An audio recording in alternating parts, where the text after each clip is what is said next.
My name is Dawn Hoagland, and I'm a teacher and a mother of 3 young adults. And I just feel compelled to do something right now to ensure the existence of the United States for my children and future generations.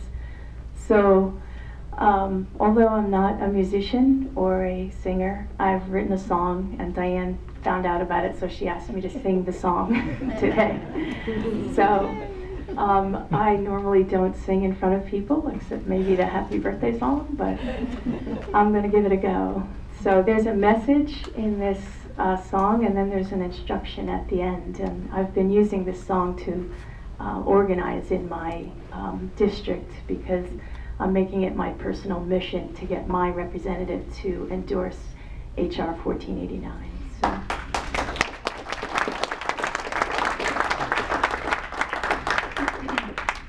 The name of the song is Where Has All the Money Gone? And that's a tip of the hat to Pete Seeger. But unfortunately, I don't have a great tune to go with it, so mine is kind of like an Irish jiggy kind of thing, but I'll do the best I can. So, they say we have no money. I say, where did it go? The pockets of hedge fund managers continue to overflow.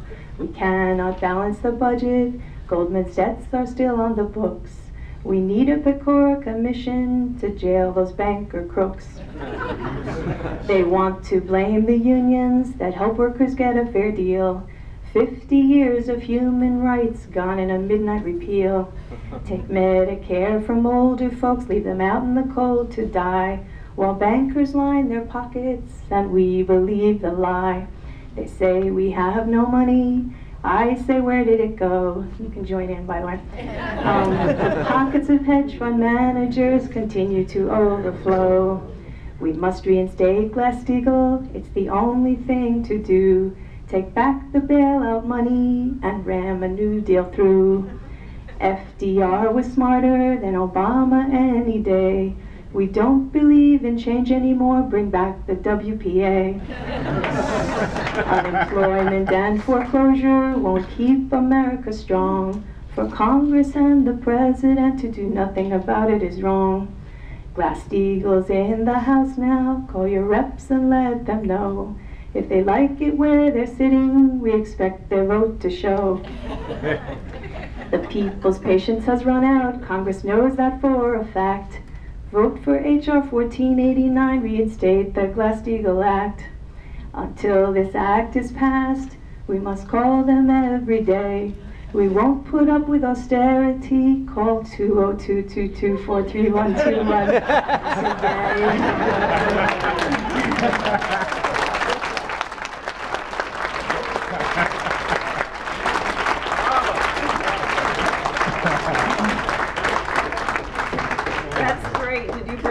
Lyrics for everyone.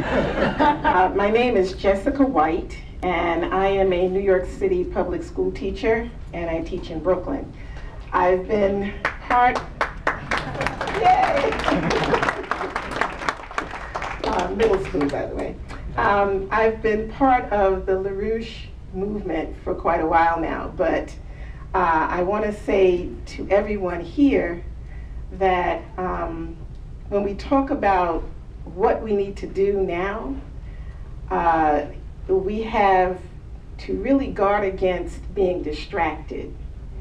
So there are so many things that can distract us from what the real goal is, and we have to really focus ourselves, dig down real deep and find out within ourselves what we can do. We all have different strengths that we can bring to the table in order to make this fight successful. So I've discovered that I like going to the town meetings and the council meetings and confronting these guys, you know. Somehow I've become pretty good at it.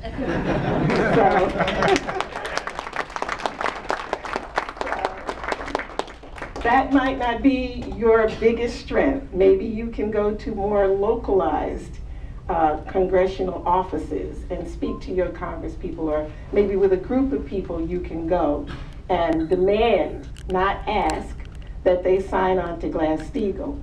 Or you should come to some of the town meetings, as Diane was saying, you know, sign up, see what it is that you can do best, but you have to do something.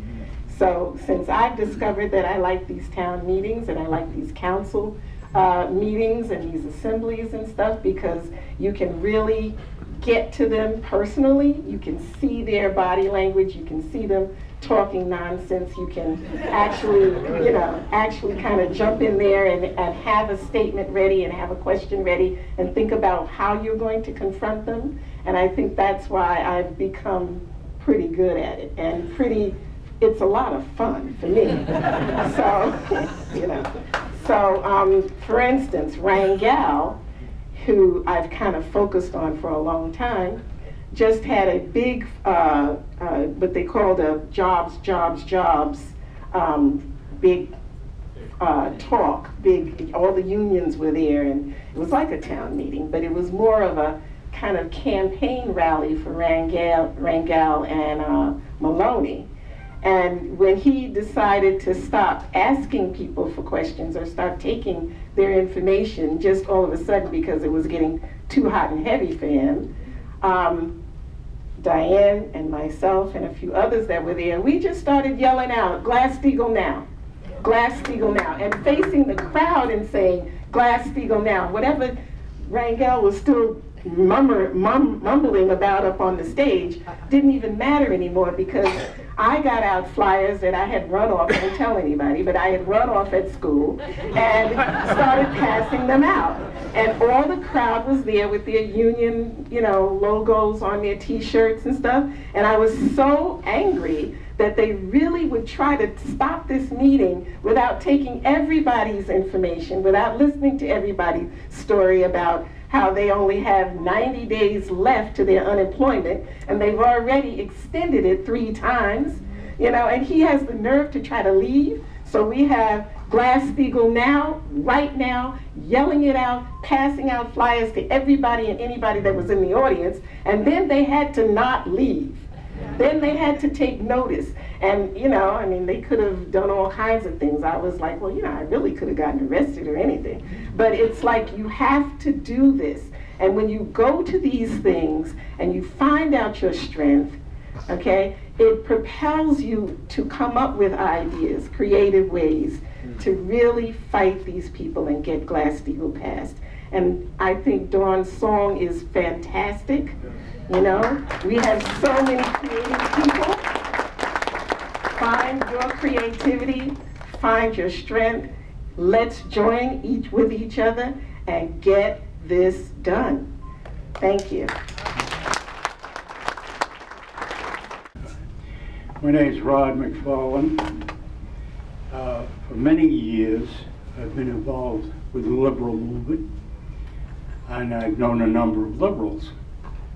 I want to comment on and ask the question to you about the change in the liberal community. What was liberal under FDR and before the Kennedy assassination was a free and open community which made open inquiries, which listened to all arguments, all sorts of ideas. In other words, there was no restrictions. All of a sudden, and especially after the Kennedy assassination, there came this group that called themselves liberals. They alleged themselves to be liberals, but they weren't. And they're still in power today. They're not really liberal. Their whole concept of operation is in a way that they're with the party line, and if you're not with their party line, then you're condemned. I've had several fights with them, and I've sort of been outlawed within the liberal community to a certain extent. And I've had friends who've been there for a number of years. Most of my friends who are of the older variety of liberals, this is pre the Kennedy assassination. These are people going way back. still have fairly open minds and still question things. They do not take for granted the policies of global warming as they've been stated, and other, by a lot of people in different political organizations that claim to be liberal, and they don't take some of the policies of some of these things out. There's a lot of questions. The significance of how the liberal community has been usurped and used for people who have an agenda that LaRouche has outlined and gone into, and what this is doing to the society is of significance. Because it's my personal feeling, you don't have any real liberals left in America today. And I'd like to have some comment on that, especially, yes. Well, there's two things. I mean, one, in part, yeah, it's changed because what happened with the shift in the 60s is you had this idea of freedom and tolerance get taken over by a thick overlay of cultural pessimism. However, I would say actually there was always a problem. The idea of liberalism is a British idea, and it actually goes back to Sarpi. Yeah. Because the idea of Sarpi is you cannot know truth. The human being cannot know truth. All you have is pleasure and pain. And it's insidious because it's a foot in the door, because then you say, well, don't I have to hear all the opinions? Don't I have to respect someone else's opinion? And the problem is, no, you don't. Because if someone is persisting in an opinion which is mistaken, like the guy who says you don't have to worry about getting the girl out from in front of the truck, you don't have to respect his opinion. In fact, if he tries to prevent you from rescuing the child, he probably should go to jail, or you'd be justified in punching him in the nose. So there's the idea of it as a concept is problematic because it's a denial of the creativity of the human individual, the human mind. Sarpi's argument is that universal principles are simply a construct of the mind, that the mind, that it's all in your head, and it doesn't have to do with the real universe. Whereas when you're looking at Vernadsky, and what's becoming more and more clear in a really exciting way is the question of the relationship of the universe to the mind. And it's true, it is the mind which allows us to know the principles of the universe, but the mind is also part of the universe, and it's a part of the development of the universe, and it's intelligible.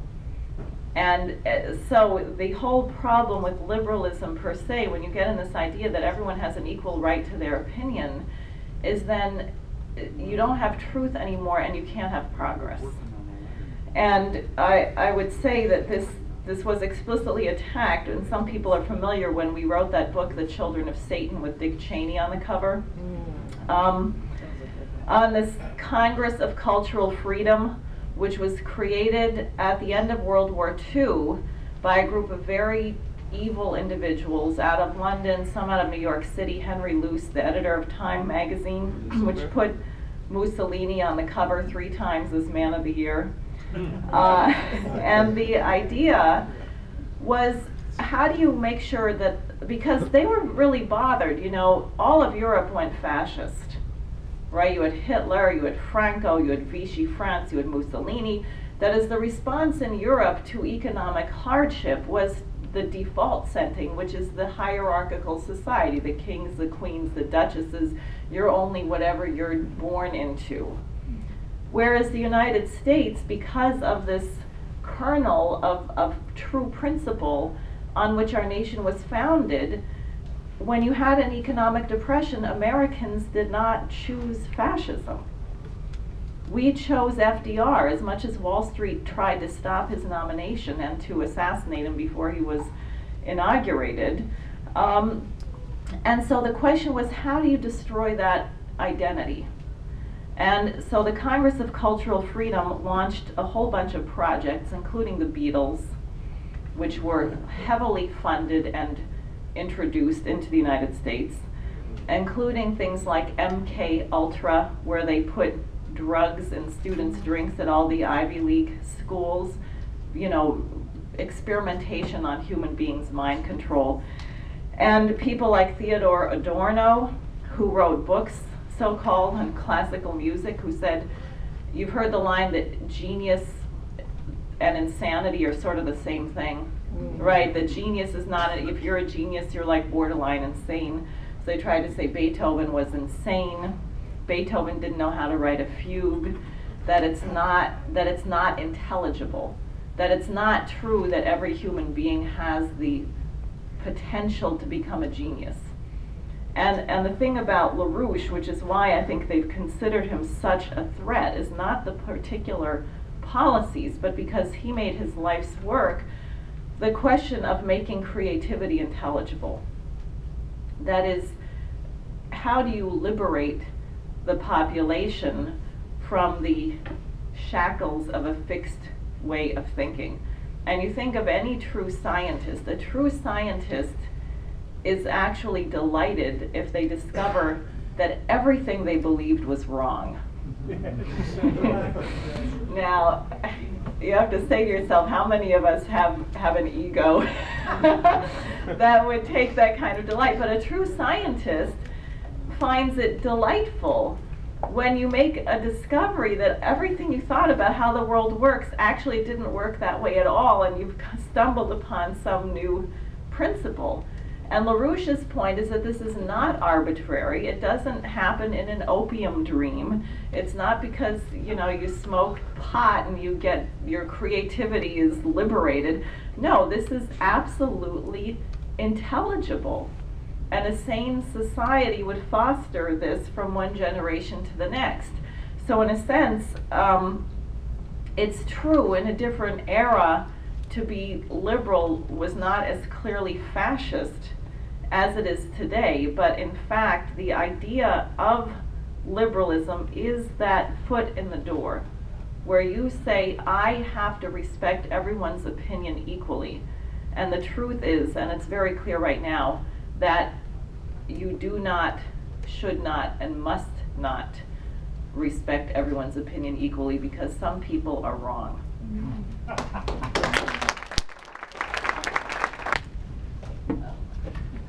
I have another question. This is leaning more towards philosophy than actual, you know, tangible science. I remember my roommate, I actually tried to organize him to, you know, be here, and he also confirmed one of the beliefs that I thought was sort of running rampant in the society about this, you know, I remember Jerry gave me he schooled me on this. He said something about this guy named Saul Alinsky, and sort of like implementing this policy of making people believe that they can only do things in their community, like they have to start in their community first and then build up towards the higher levels of policy making, which I thought was, you know, I think it's brutally insane, because all these things, they're all, it's like, I don't know, the only way I can compare it to is like the gods decree at the very top that things are going to happen, and then it just rains down from there, as opposed to like the farmer in his village saying, yeah, we have to organize here first, or then we could just, you know, kind of talk to the gods and say, hey, maybe, you know, you could like give us some rainfall next year, which is obviously not going to happen. And he mentioned this thing about Socrates, and I think maybe it's the Trivium. I don't know if it goes back that far, you know, because I remember reading The Death of Socrates and him being, what was it, being blamed for corrupting the youth, which is supposed to be the charge, which is total bullshit. And I'm also seeing the same thing reoccurring now, is that, you know, with the LaRouche movement and giving people a different schooling in the youth movements as opposed to what's being taught in the colleges and universities, and you guys being attacked for it. So I think it's the same situation, or probably just a continuation of the same struggle. So how can I also apply this myself? How can I teach that to other people who are going to come before me, the newer generation before me, so I can create a mass mobilization in my area? Yeah, just from what you brought up about the narrow path, I think that really is the key. One is the role of the music, training young people to think through singing classical music. That's how you develop scientists, for one.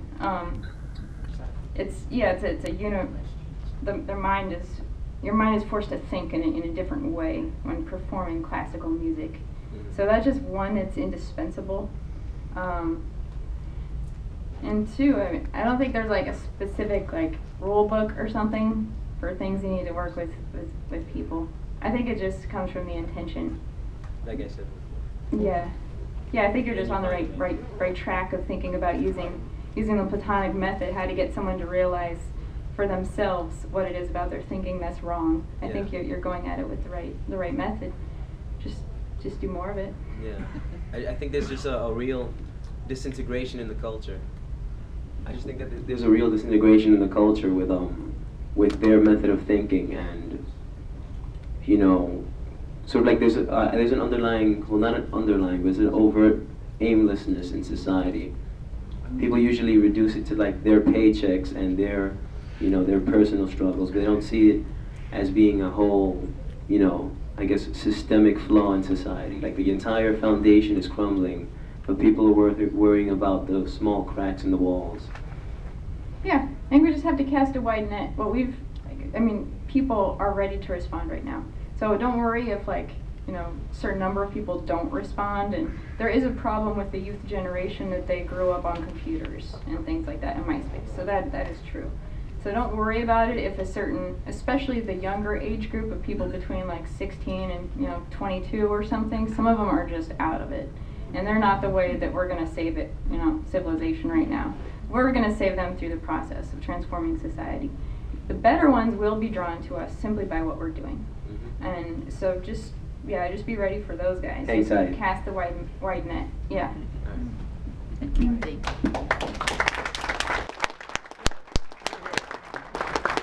the other thing that I would like to answer to this gentleman is that I think if you show the youth, at least the ones that will listen to you, because, unfortunately, not everybody's going to listen to you no matter who they are. All right? You can preach, for 100 years, and there are some people that will just never care. And they're going to have their own ideas, and that's it. But if you tell people the truth, some people will get it in their heads that this is the right direction to go in. All right? I have my own ideas. When I heard about this, I said, wow, this makes sense to me. And, I think it's something that I can go with.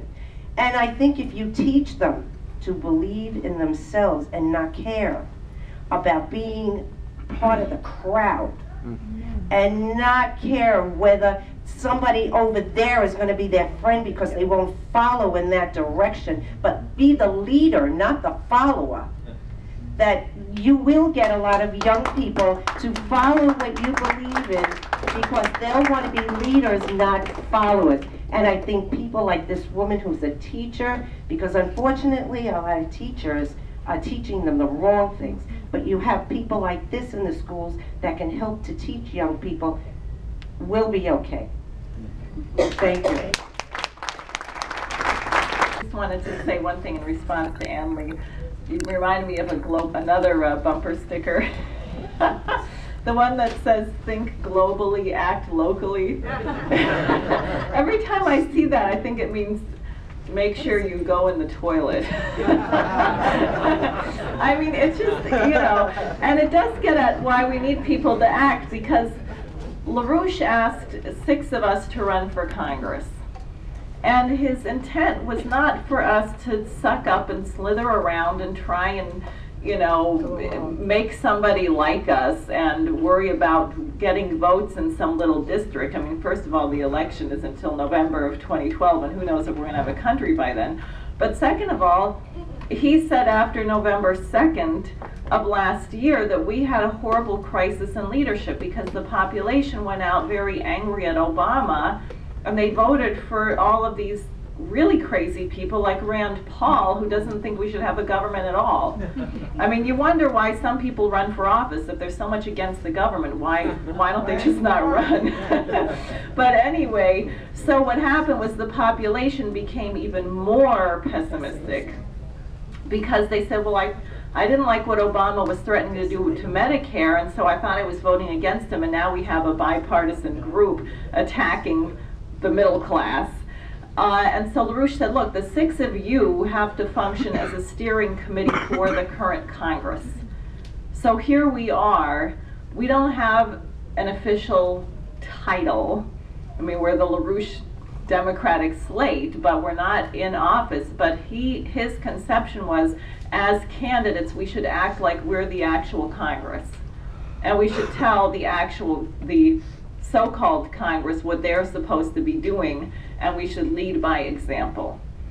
And that's the spirit from which everyone in this room can act, that you go to the city council and you are the city council. You go to see your congressman, you are the congressman, right? That's the leadership that everyone in this room can take and can bring to the table, and that will smash through the pessimism of your friends and neighbors because they're going to see you standing up and not acting like a lemming. So that being said, everybody here, please see our organizers. You can look back, they're all standing there or sitting in the case of Margaret Sheldon. Sign up, give us your time, and as I said in the Declaration of Independence, your life, your fortune, and your sacred honor. And let's get the job done.